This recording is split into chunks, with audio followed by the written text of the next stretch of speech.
This week on Another Movie Podcast, we talk all things Star Wars: The Last Jedi. We also find out that the new Venom movie might be a family drama. And the MCU just got a hell of a lot bigger with Disney buying Fox Studios.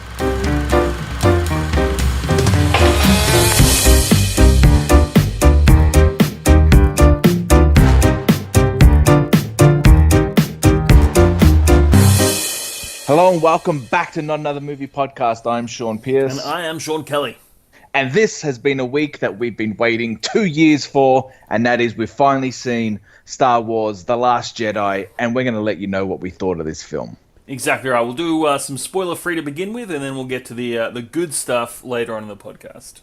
Now, I was hoping that Santa was going to come early and give us all the greatest gift of all, and that was a magnificent continuation of the Skywalker saga in The Last Jedi.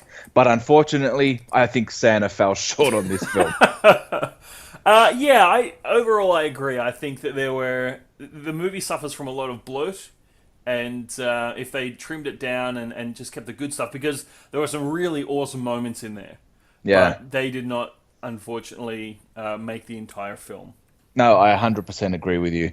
I remember walking out of The Force Awakens and I was just fucking buzzing. I was just filled with so much joy and emotion, and everything that you love about the Star Wars films was in that film. And when I walked out of this one, I was just like really depressed. I was really underwhelmed. I was not expecting what I just saw. It didn't have any of those big moments that I was hoping that we were going to see in this film. Like, as you touched upon, it had a lot of great things, but they kind of just did them and moved on really quickly. Like, there wasn't anything that kind of continued that would leave you buzzing at the end of this film to can't wait to see the next one. Yeah, I think they were very meta with this one. Without going into obviously too much detail, I think they kind of... Obviously, I think the people who made the film, like Rian Johnson and the rest, have been reading the message boards, and they wanted to, like, I don't know if it was like weird anti-fan service. Yeah, I agree. It was, some interesting choices in there. Like, as we've mentioned, we've spoken about some of the fan theories, and the fan theories were brilliant. They were like, wow, if this would actually happen, this would be so cool. And we got none of that. It was kind of like, as you said, it's kind of like the big system saying, fuck you, we're going to do our own thing. We're not going to give you what you want. I think we might be heading into spoiler territory here, but I think, if you're a Star Wars fan, see it. I'd still say see it in the cinema. But, don't go in with too high expectations, because the reviews going in were like, this is the best Star Wars movie ever made. And I wish it was. Yeah, as I said, I don't know if this film needs a second viewing. I don't know if I was just so hyped for something so spectacular and I didn't get it like I did with the Guardians 2, for example. Yep. As I said, I just don't know if I'm overhyping these things and, just walking out disappointed at the end. I don't know. So maybe this does need a second viewing. I wonder if it's Star Wars fatigue as well. I wonder if this was in place of Force Awakens, we would have, been losing our bollocks over it. I don't know, because I really love Force Awakens. I really loved Rogue One. And as I said, haven't had a Star Wars film this year. So Rogue One was last year, wasn't it? So I wouldn't say fatigue. It's not like we're getting 2 or 3 a year. But, if this was the second last film in the Skywalker saga, I would say it's quite disappointing. Yeah. Well, anyway, we'll go into more detail at the end. Would you say still see it in the cinema? Yeah, absolutely. Yeah. I don't think, would serve any justice seeing it on a smaller screen, especially if you're a fan. If you're just, a fly-by-night Star Wars viewer, sure, just wait till home video release. But if you're still a fan, go and see it, because I'm still keen to see what other people's thoughts are on this film. Very much so. But I don't think we're alone in this, because I just read an article this morning, and that even though on Rotten Tomatoes the score is like 93% from crazy. 249 positive reviews to only 19 rotten poor reviews, but the audience rating is the one that I'm quite surprised about. It's only got 57% of the audience that liked it out of 64,500 so far. So, even though the critics love this film, the fans aren't necessarily on board, like what we've just spoken about. Yeah. Well, I think it can be tricky with films like this that have such hype and fandom behind them. Like, people will often, if there's one thing they don't like about it, they're like, they hate it, it's the worst movie ever made, or if there's one thing they like about it, it's like the best movie that's ever been made. So I think, sometimes fan choices with films like this can be a little bit polarized. Yeah. A lot of complaints were saying that it's too Disney. It kind of felt like a Marvel film with the forced humor per se. So as I said, it's just. But this comes back to my conspiracy theory as well, is that obviously Star Wars is owned by Disney. The critics love the Marvel films, which is owned by Disney, but hate DC films, which is not owned by Disney. So now we're seeing that all the reviewers are loving this film, but the fans aren't necessarily liking it. So there's another notch in my belt for this conspiracy, Disney conspiracy. We need to make another movie. It needs to be sort of like Luke versus Obi-Wan, and it needs to be really dark and gritty. And we'll do some kind of, not Suicide Squad.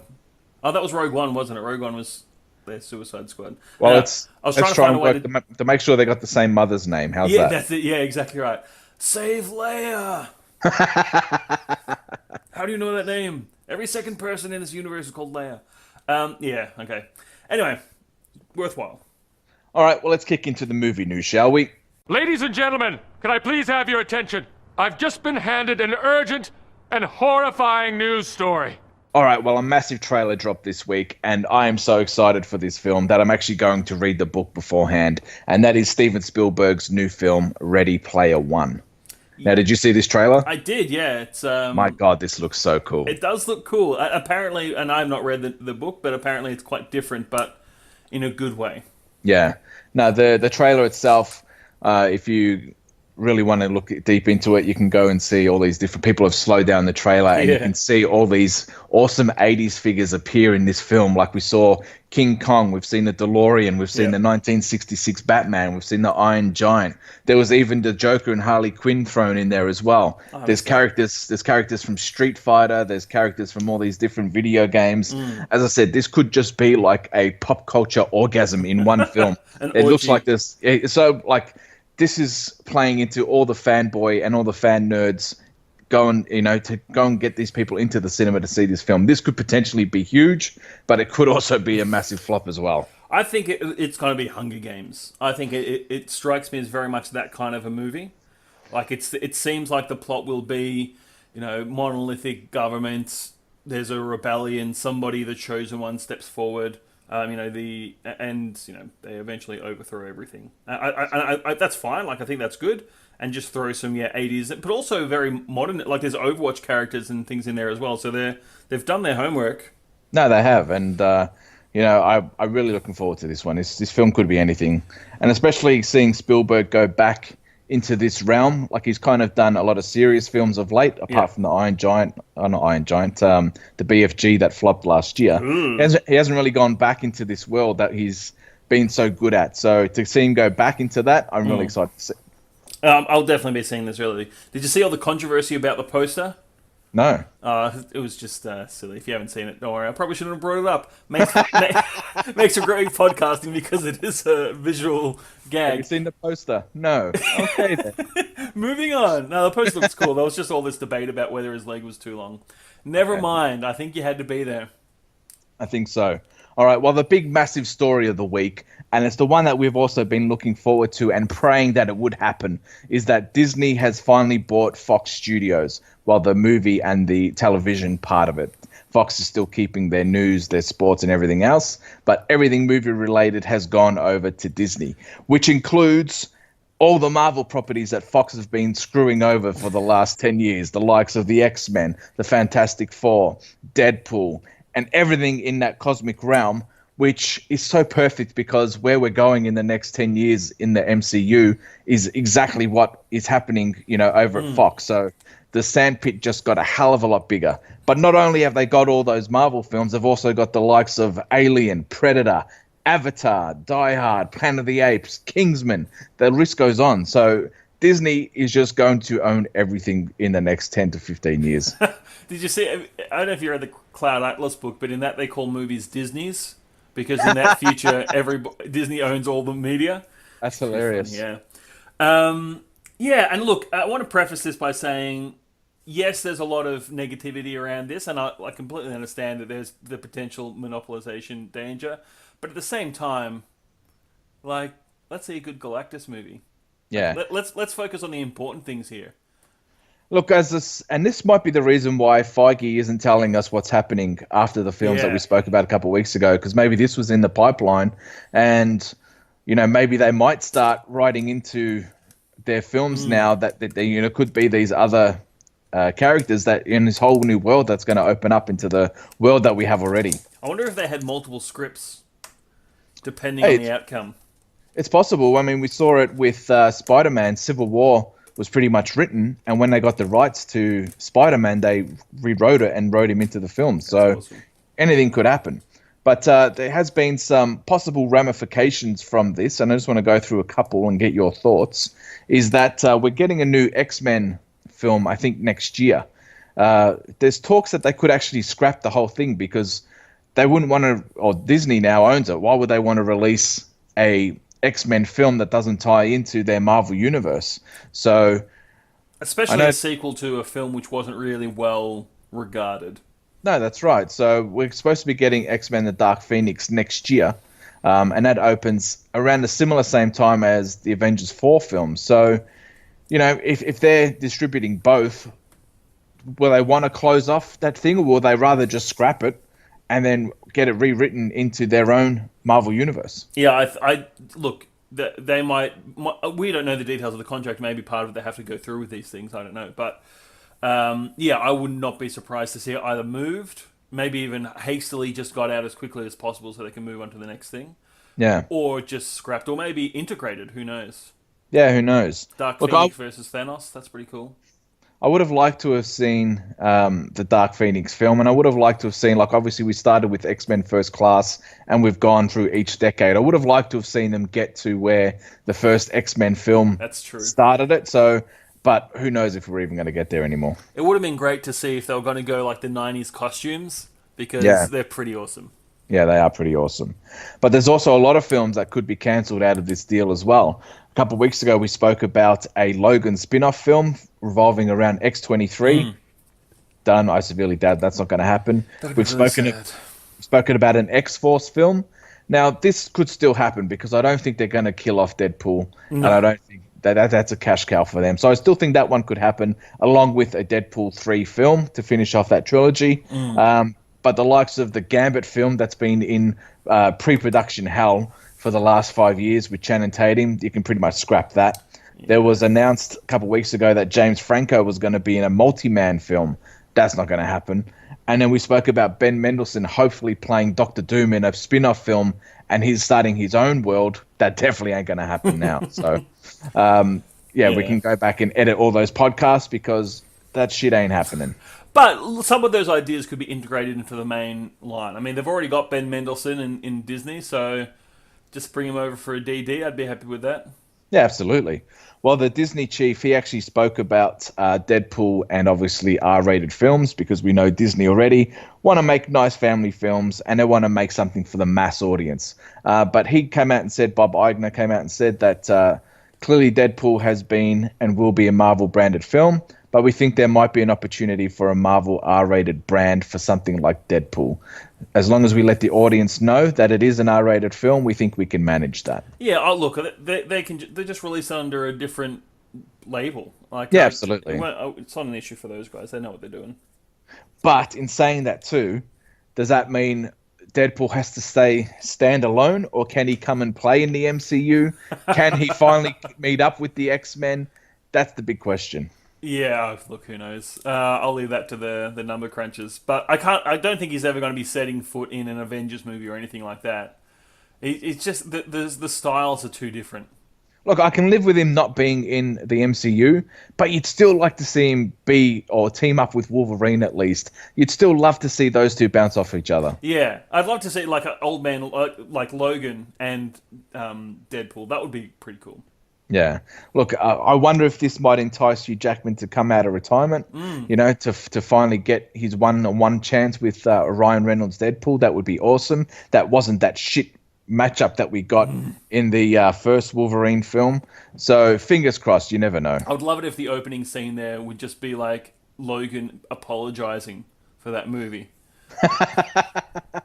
Breaking the fourth wall Yeah, and just exactly apologizing, right. and then we go into it. Imagine the cool bromance between Hugh Jackman and Ryan Reynolds. Yeah, I'd watch that movie. it's a perfect matchup in my opinion. Yeah, let's get them together. All right, well, there's a Comic-Con that happened in Brazil, of all places. I'm so disappointed that, we don't get these massive ones here. Like, we don't have the big film ones. Like, the Comic-Cons are pretty good here, but we don't get those big studios coming out here to promote shit. But over at the Brazilian one, there was two interesting pieces of news that was dropped, and that Warner Brothers was there. And they said, despite all the changes and everything else that's going to happen post Justice League, we have officially confirmed that we're still doing Wonder Woman 2, Suicide Squad 2, Flashpoint, Shazam, Batgirl, Green Lantern Corps, The Batman, Justice League Dark. So they still have a slate ready to go. The only ones that weren't mentioned was the Gotham City Sirens and the Joker solo film that we spoke about earlier. Yep. But they have actually given us some dates, is that Flashpoint might start filming in early 2018, while the Suicide Squad will film late 2018 in October, which possibly means we should get it around either late 2019 or maybe early 2020. Yeah. Oh, look, I'll believe these when I'm sitting in the theater watching them. Those first two I can sort of get more behind because they're so soon and because Suicide Squad was such a moneymaker. Look, the only thing that I plan. am liking at the moment is they are taking their time. They're not rushing That's like true. they did with Justice League. Like, I would have expected a Suicide Squad film by now, or even a one maybe mid next year. But they've taken their time on that one. They're not doing the mistake again of rushing a script. I think that poor bloke had 6 weeks to write it. Yeah. So, at least they are taking their time, and hopefully they're getting their shit together. Yeah. Oh, look, and I hope so too. Competition is always good. And despite you thinking that I'm a shill for the other side, I do want to watch a good anime. I've been watching the animated Superman series with Mika, and I'm like, this is good shit. Just bring this across. This is I awesome. didn't even know there was an animated series for Superman. Yeah, and it's solid. It's a cartoon for kids, but there's some really cool ideas there. It's got the Was tone it right. new, That's old? for sure. Is it a new one, old? I think it must be 90s. It was after the Bruce Timm Batman series. Okay, cool. All right, well, the other story that came out of that Brazilian Comic-Con is that we got some details of the new Venom film. Now, you being the Spider-Man fan out of both of us, I'll let you tell this story because you probably got more understanding of it. Well, to be honest, this was during the 90s this series came out, I didn't really read it, but I know the story. So the basic idea is that they're drawing on two major properties in the Marvel comics, which is Lethal Protector and Planet of the Symbiotes. And basically the idea is that Venom is going to have to go against his quote-unquote children. Because in the comics, every now and then the Venom symbiote will spawn. And the most famous of these is Carnage. So one time when Eddie Brock was incarcerated, the suit came and broke him out and left behind a child symbiote, which attached to a psychotic criminal who was in the prison. That became Carnage. And over time, there's Carnage has had kids and Venom has had kids in this way. But Venom is kind of like he's a bad guy, but at the same time, he's got this kind of black and white morality. So he sees these children as abominations that he has to wipe out. So that's kind of a cool story. It's self-contained. You don't need Spider-Man to tell it. So yeah, if they do the whole series of Venom sort of tracking around the city, trying to take these symbiotes out, that could be kind of cool. Yeah, that would be cool. And it does lend itself then to not having to be part of the Peter Parker storyline. Exactly. It'll be a bit weird because Venom has webbing. He has the big spider on his chest. So it would be strange if he has these spider powers, but there's no Spider-Man. So maybe they'll just ignore them. That's possible. Maybe they just get rid of those and just keep the symbiote with all its blades and teeth and tendrils. I don't know. Yeah. No, as I said, I hope they get this right because they haven't done anything right so far, Sony, in my opinion. The only thing they've done right is give the rights to Marvel to get this going. So fingers crossed. We don't want another situation where just oh, fuck, really? Let's just give it to Marvel. So hopefully they can get this shit together on this one. Yeah, well, we'll see. Because he is such a cool character, and I'd hate to see him go to waste. Yeah, I'm with you. And Tom Holland's a great actor. Oh, Tom Holland. Tom Hardy's a great actor. Tom Holland's also a great actor. Yeah. Imagine seeing Tom Holland and Tom Hardy in the same movie. Yeah, that would be awesome. But as I said, I don't know how. Even though they've told us how this works, I've still got no idea how this works. He's he's not part of that universe, but he is part of a bigger universe. I don't know. I don't get it. We'll wait until we see it. Exactly. I'll wait until we see it. All right. Well, this week the Golden Globe nominations came out, and there was a bit of controversy that came along with it, as always. So here is a few of the four main ones that I thought I would mention. I thought were a bit strange. A couple of weeks ago, we spoke about how Kevin Spacey was was replaced by Christopher Plummer for the new Ridley Scott film, All the Money in the World. Now, we spoke about it then. It was quite rushed. He had like 2 weeks to get his reshoots done, finish the film, and then submit it. So not only that, Christopher Plummer has been nominated for Best Supporting Actor, despite only being recast in this film. So that either someone's buying off the Hollywood foreign press, and they're trying to get the positive word out there on this film that's got a shit stain on it already. That's one thing that I can think of. Or Christopher Plummer has come in and knocked it straight out of the park. Which is possible. He's a great actor. But it seems really strange that it's so quickly after his... I know. It is very strange. Yeah, so I don't know. Maybe Kevin Spacey was supposed to get the award, and they're like, well, Christopher Plummer's there now. He's going to have to get it, or be nominated. No, as I said, I just feel like the big Hollywood spin artists are trying to put something positive back into this film and trying to get people interested again, and that's somehow buying a nomination for Christopher Plummer. I don't know. Yeah, that's entirely possible, and which would be, unfortunate. Not to shit on his performance or sound cynical, sure he's amazing, but it just does sound a little rushed, in my opinion. Yeah, I'm with you. Well, with everything that's going on in Hollywood at the moment, with all these sexual harassment cases and everything else, and the empowering of women that we're seeing, and it's so awesome to see. The Hollywood foreign press hasn't seen that, and there were no women nominated for Best Director this year, despite there being so many that could have easily filled 2 or 3 slots in this category. We've got Catherine Bigelow, who won for a couple of years ago for The Hurt Locker for her new film Detroit. A film called Mudbound, who was directed by Dee Rees. Patty Jenkins wasn't nominated for Wonder Woman. And the biggest snub out of all of them is Greta Gerwig, who directed a film called Lady Bird. Hasn't been nominated for director, but she has been nominated for Best Screenplay and Best Film. So that always staggers me, how you can have the best film, but you don't have the best director. Yeah, I don't know. I don't understand that myself. It happened a couple of years ago with Argo. Argo won the Best Picture. I hate Ben Affleck. But Ben Affleck wasn't even nominated for the award, let alone win it. So that's another weird one. But I think this will be rectified when the Academy nominations come out. Yeah, well, hopefully. And look, I haven't seen all those movies, so I can't really comment. I wish that there was more stuff coming up for the lady directors, but we'll see. I thought at least Patty Jenkins, the one movie I have seen of all those, which is probably more a reflection of me, I thought she did a great job, worthy enough to earn a director's nom. Yeah, absolutely. Like, fair enough, she might not have got it for the drama category, but for the main category. But they do have a second tier best director for like comedies and everything else. Surely she could have got a nod there. Yeah, well, look, I don't know. We'll see. All right, one of the best reviewed films and most loved films of the year was Jordan Peele's Get Out, and he didn't even get nominated for either a screenplay, which people are already tipping that it's going to win Best Original Screenplay at the Oscars. He didn't even get a nod there, nor did he get a director nod in either the category or the lower tier. So that was another big shock. Yeah, that's a surprise, given that film has so much hype around it and was so well. And you saw it and you said it was amazing. Yeah. That really surprises me.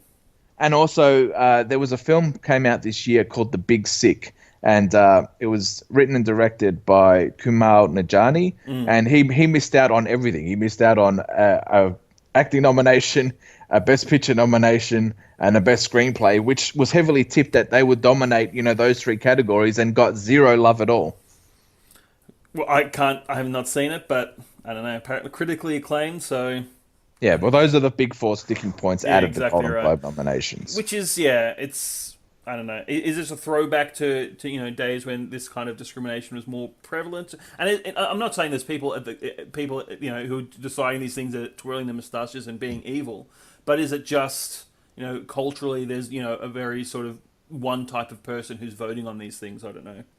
It is very strange because, as I said, in years gone past, they've kind of made a push, for example, to get the minorities and the women, out there and be seen. Where this year they've kind of scrapped that and just gone back to their. I'm not saying whitewashing, but the films that you would expect it to get a nod didn't even get a look in. So it's very strange. All right. Well, hopefully, as you said, hopefully the Oscars can help us out there. Yes. All right. Well, before we kick into our spoiler-filled discussion of The Last Jedi, we finally got news now that they are still working on the Obi-Wan Kenobi film, and they're looking at shooting in 2019 with possibly a 2020 release in December. Which is, I don't know. I want Ewan back, but I can't see it happening. Look, age-wise, he'd be perfect. They can definitely do it. But depending on, I thought the story would be between. Oh, I guess so. Yeah, that could work. But depends what battle he's going to be battling. Like, well, are we just going to tell the story of how he's hiding out on Tatooine? Is he keeping an eye out on Luke Skywalker? Are we going to see all that? What part of Obi-Wan Kenobi's life are we going to be seeing? Are we going to maybe see everything before the Phantom Menace? Are we going to see him training with Qui-Gon, a younger Qui-Gon? Are we going to see younger Obi-Wan? I don't know. That could be cool. No, they've got to do like grizzled Tatooine Obi-Wan, surely. Yeah, well, we'll see. As I said, we might need to age a bit then, Ewan McGregor. Yeah. All right, well, it's time that we start talking about spoilers for The Last Jedi. Again, as usual, press pause, go see the movie if you haven't seen it already, and we'll just wait here. We'll wait for you to come back. Exactly right, yeah. We just chat about other things. Yeah. All right, 3, 2, 1. All right, let's rock and roll. Now, I want to talk about the whole film in general. I just felt this film it didn't feel like the middle film of this last trilogy that we're supposed to be getting. I felt the film ended as a kind of a reboot rather than have this massive something hanging on so we can be so excited for the 9th film in this Skywalker trilogy. Yeah, it did seem that way. I really dig that. I mean, it felt like a middle film in the sense that a lot of people died, so it was kind of like Empire in that regards. But I also felt I didn't really feel connected to many of those deaths. Yeah. Look, I might go through the things that I liked first before I start shitting on everyone else. I really liked Luke's arc. I thought... I thought you were about to say Luke's ass for a second. I really liked Luke Skywalker's arc. I think that the backstory they told about him fearing Ben or Kylo Ren's power, and even contemplating killing him, and then obviously hesitating. Cool. I thought that was a really good storyline, and I loved how they showed both sides of that story because obviously Kylo Ren was asleep when Luke was overlooking him and thinking about stabbing him, and then Kylo obviously stops him, and then that's when he burns down the temple. So I really liked the fact that he, it was so torn. Does he kill his nephew for the bigger sake of the galaxy? Because he can see him going the same path as what his dad did. Yeah. And then obviously he pulls away, but Kylo doesn't see that. No. So I thought that was a really good storyline. I liked that. And I really loved... Yeah, sorry. I like the motivation it gives to Kylo Ren as well, because in the first I'm like, I don't understand why he's bad. But I thought that made a lot of sense, I thought. Like, I could see that turning a person who was sort of on the brink, like being betrayed by his uncle in that way, would, make you sort of question everything you'd thought. I really liked how Luke closed himself off from the Force as well. Yeah, that was cool. He really wanted to try and move on from being a Jedi and everything that the Jedi stands for. But obviously, he knows that how powerful he is, and he didn't want to be found. He just wanted to be left alone. And he said that he's at that island to die. So he really had no intentions of helping anyone. Really, that's it. Like, there are a couple of things with this. I mean, put yourself in Luke's position. He gets out of the school after it's been destroyed. All those people have been killed. Kylo has left. And then he goes and hides on an island somewhere. You think he would be a little bit more proactive. I don't know. It just seems like a strange choice for him to have made. as somebody who has done all this amazing. He knows that Kylo's out there doing bad. I don't know. He must have really hated himself for what he did to really Yeah. lock himself on that island to die. I guess, yeah, makes sense. Well, he wanted to kill his nephew. You're like, ow, you don't get much worse than that. No, exactly. That's true. That's true. Yeah. And then I really love the relationship between Rey and Kylo. Yes. Even though I think they kind of like, what's the word? They kind of like really push the boundaries of what the Jedi powers are in this film. Yeah. Like we've seen them do so many new shit that hasn't never been talked about before. I don't know if the Jedi powers have evolved or they've always had them and never used them, but I think they kind of pushed the boundaries a bit. But in saying that too, I really loved the relationship that they formed. And that was a really good setup of what's to come in the ninth film. I really loved the fact that Kylo killed his master to save Rey, but also he saved her because he wants her to join her to basically take over the galaxy. I thought that was perfect. I wouldn't have liked it if he had just turned good at that point. So I like the it's like, yes, I've saved you. We're all good now. It's like, yes, we're going to rule the galaxy together. And she's like, what? Yeah. But in saying that too, I hate the fact that they built up this Snoke character and then took him out so fucking quickly. And this is going back to my argument before. Like, I would have expected these storylines to be in the ninth film. Yeah. So then, obviously, I want to see Snoke do more damage and cause more drama in the second film, the bridge between the two, and then have that scene in the last film. Because Snoke was really captivating when he was on screen, and I was hoping that we're going to see a lot more of what he actually is and who he is and the powers that he's formed and how he's powered them. But it was taken out of the story pretty damn quickly. Yeah, I'm definitely of the camp that there's too much kind of like like story incest in the Star Wars universe, and I don't mean that like Leia making out with Luke. I mean like everything's connected and everything has a purpose and everyone's got this background story that links into this main plot. And I'm certainly the thing that they needed to get away from that, but I thought this was like too far away from that. It's like setting up this cool character and then just unceremoniously getting rid of them, and I kind of like that Rey's parents are nobodies. Whether that's still true or not, I don't know, but I kind of like that as an idea. And I think they really missed the boat with Leia on this film. Yeah. They had at least 3 or 4 situations where they could have given her that grand exit. Good send-off, yeah. And they just didn't do it. And I was waiting this whole film of like, when are they going to give her exit? But it never came. This whole movie is trying to play with expectations. Because that, and I think sincerely they didn't want to kill her off in that way because it would be anti-expectation. The Poe thing, the Rey thing, like Poe's plotline, which I thought was really superfluous, but showing like this cool character that everyone loved from the first movie was actually just kind of like a wrong jerk this entire movie. I don't like the way they played with expectations in that way. You've got to give us... It's good to push boundaries, but don't push all boundaries that far all the time. Yeah. Look, I would have loved the fact... Look, they could have very easily done it, is the scene where she gets blown out of the ship. Yep. They saw her floating into space. They could have very easily like picked her up and then given her a great funeral send-off. Yep. Fair enough, that happened way too quickly into the film. So you could have put that maybe towards the end when they were trying to get the evacuation. Yeah. They could have given her that beautiful send-off, but now I've just got this bad feeling that I think there's going to be a massive time gap between the end of the Last Jedi, because obviously we've got no fucking rebellion anymore. Yeah. So I think there's going to be a massive time gap, and I hope they don't do it. But I hope that we don't start the film with a funeral because of the time gap. She's already died in between. What they should have done was had Laura Dern's character, who was really cool. At first, I didn't much like her, but as the thing went on, I actually quite enjoyed her character. She should have got on a lifeboat, and Leia should have stayed on the ship to pilot, because apparently pilot's not a thing, and hyperdrive through the dreadnought. That would have been a great way for the General Leia to have died. Exactly. That would have been the most heroic send-off of all. And it was a sacrificing given. Herself. Exactly. Right That's there. I 100% agree with you. And speaking of that, like, if Laura Dern's character just told Poe the whole plan from the start, the whole evacuation plotline could have been saved, and so many lives could have been saved as well. Exactly right. Like, I get the idea that she was trying to make Poe learn that he was not all that, and he had to listen to authority, blah blah blah. That was like his arc, but it was not a good arc, and it didn't really have any payoff. And yeah, it made, because just that one thing of not telling him, it just made that whole plotline superfluous.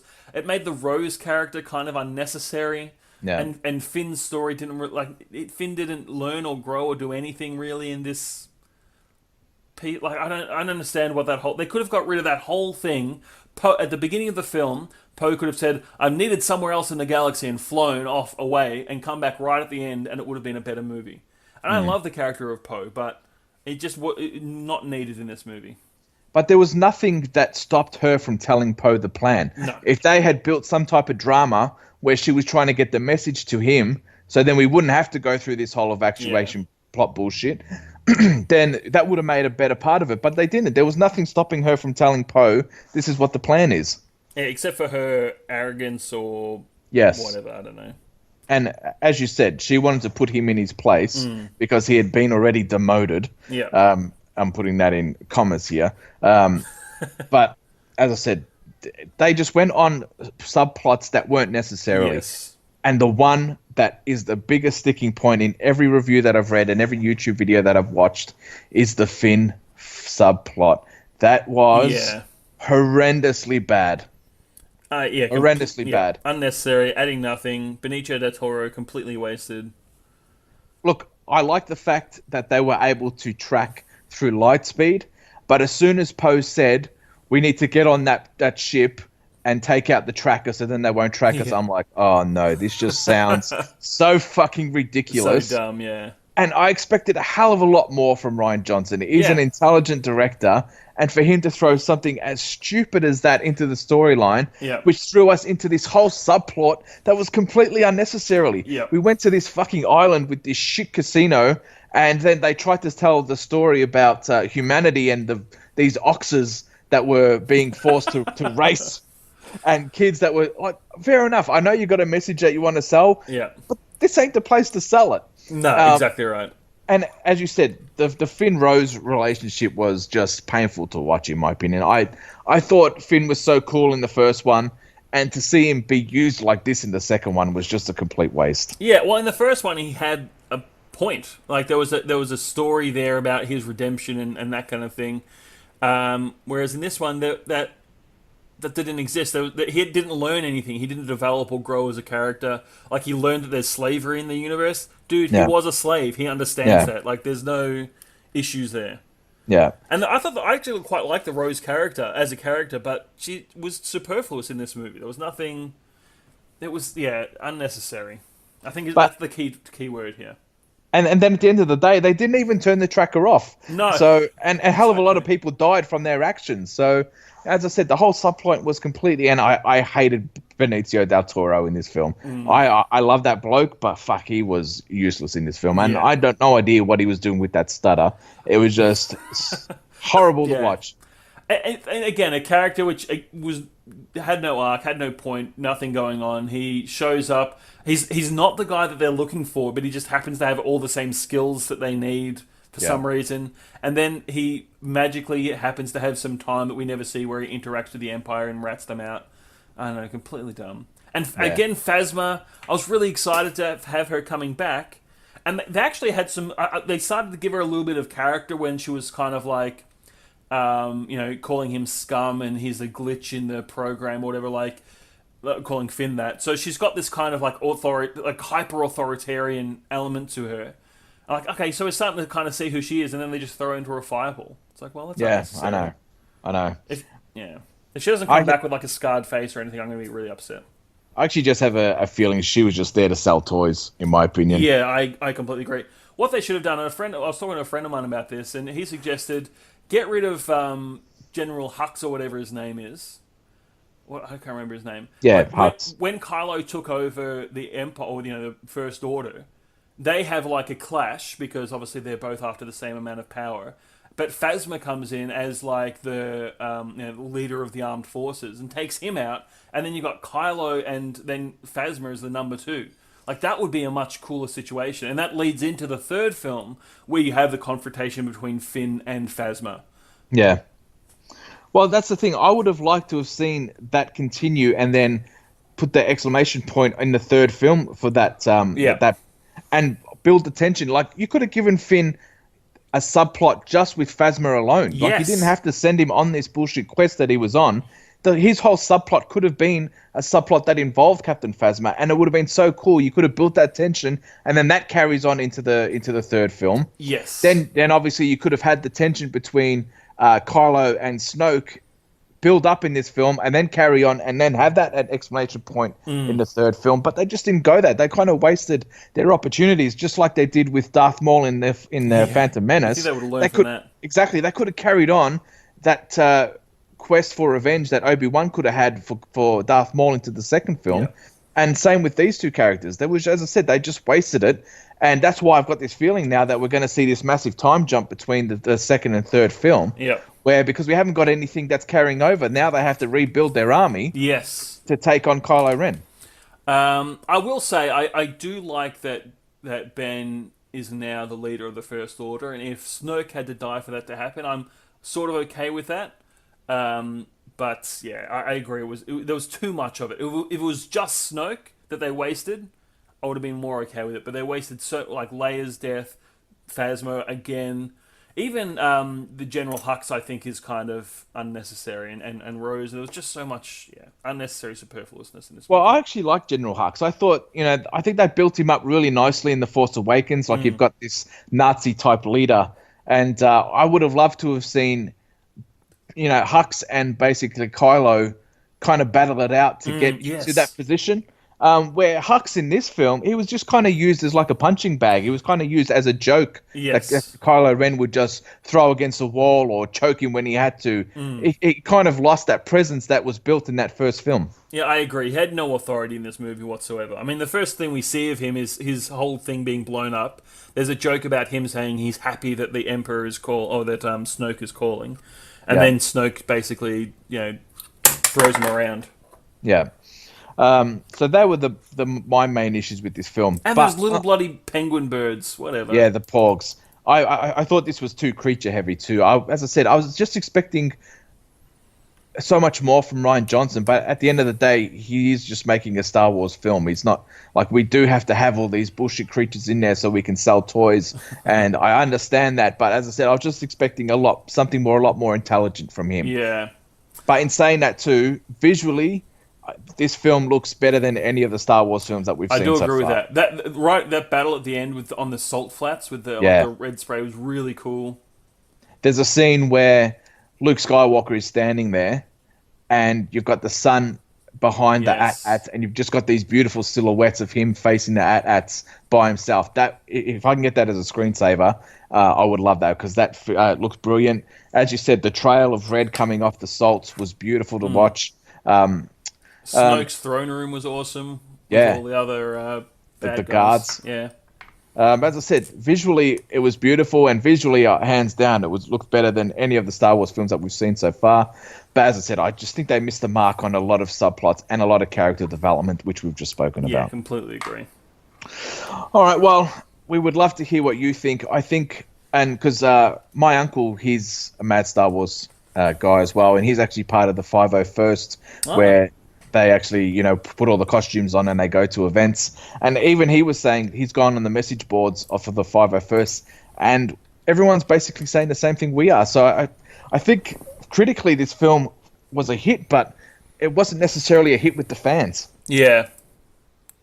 So I don't think this is going to be the big... look, it's going to make over $1 billion. I don't think it's going to even reach the Force Awakens cash, to be honest, because I don't think there's going to be a lot of repeat viewings. No, I agree. I won't be seeing it again. Yeah, I'll be waiting till a home video release. All right, well, what did you think of what we said about The Last Jedi? Have you seen it? Did you like it? Didn't you like it? Let us know in the comments. We would love to hear your thoughts. And, of course, we do love talking about films, so, let's get the discussion going. We'll probably have one more show, I reckon, before the end of the year. We'll do a recap of 2017, the films we liked, the films we didn't like. So that will probably become just before New Year's. So between now and then, on behalf of myself and Sean, we wish you and your families a very Merry Christmas and a safe Christmas, and hope to catch you on the last show of the year. I am Sean Pierce. And I am Sean Kelly. and let your Christmas be a good Christmas until New Year.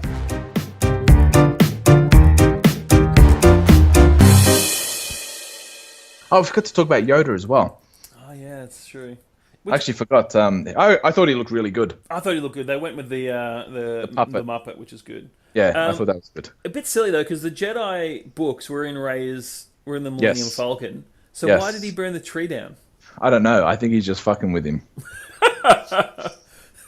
Also, does that mean like the Ghost Jedi have like still powers?